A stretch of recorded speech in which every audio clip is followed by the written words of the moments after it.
once they get live streaming and comments, like once we could do this and add everybody's comments, then we're going over there because YouTube hates us in the algorithm.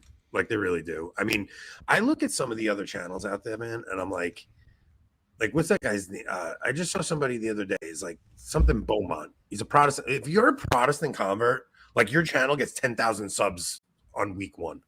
Yeah. But it's like, I'm not trying to knock what anybody else does, but like, how many times can you listen to the Sola Scriptura argument?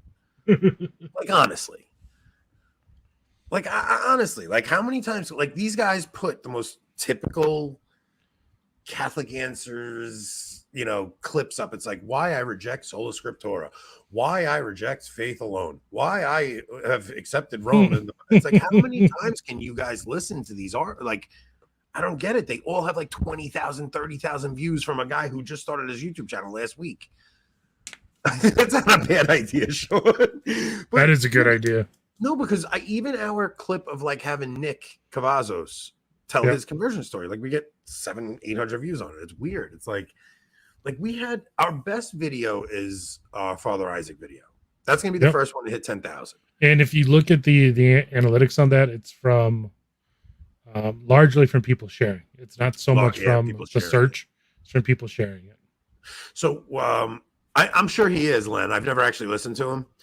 My point is just that he's a Protestant convert and he's only been on YouTube for a year. Like he's been on less time than us, and he has like 8,000 subs.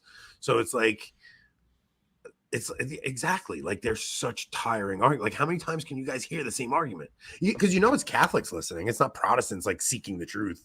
It's Catholics like, ooh, how can I hear this argument again? I think Catholics love to hear what convinced the Protestants so that if they ever come across a Protestant, they'll know how to argue it. I have never watched a Protestant video on YouTube, and I never will. But at the same time, like how often are you coming across Protestants that you have to argue with? Like unless you live in the Bible Belt, like sure, that's yeah. The point is Anthony is jealous, Don. That is exactly the point here. It really is. I'm so shallow. What's it called? What was I gonna say? Yeah. Well, look at this. Mass of the Ages, right? They had over 1 million views on both episode 1 and 2. And they only have 50,000 subs. And they have 50,000 subs. Yeah. Like how? That is weird.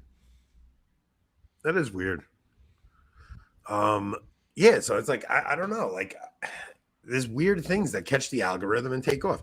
I think our interviews that we've done in the last couple of weeks have been some of the best conversations that have been had on YouTube in a long time.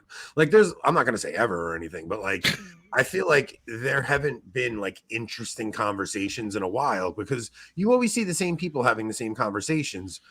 And I feel like we kind of brought something new to the typical people you see, people that you usually see. We brought like a little bit something different to those conversations.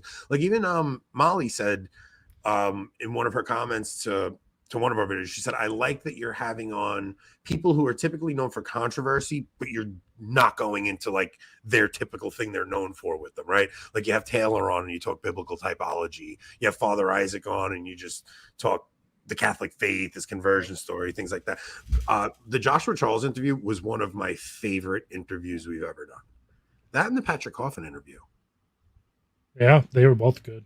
And so was Father Nix. Father Dave Nix was a great interview. It's weird because with Father Nix, it's actually Father Dave, I think, because he's a hermit. Well, he's diocesan, but he is a hermit. I don't know what the rules are there. I'll have to ask him. But it didn't feel like so much like an interview with him. Felt like a conversation. Felt like just a conversation. And a lot of these have felt that way, but especially with Father Nix, it felt just like a conversation. Oh, Ray, what's his name from Joy of the Faith? I don't know how to pronounce his last name. Grijalba. He's going to come on in July. He texted me. He's going to come to Pennsylvania with us too. That'd be cool. I'm going to ask Cavazos if he wants to go. So, like, if anybody lives, you know what? I shouldn't offer it to anybody out there. And that's how you get stalkers, people. Yeah, if you're part of the locals community and you want to come, give us a shout on locals. You guys are actually uniting the clans in an organic real way. Thank you.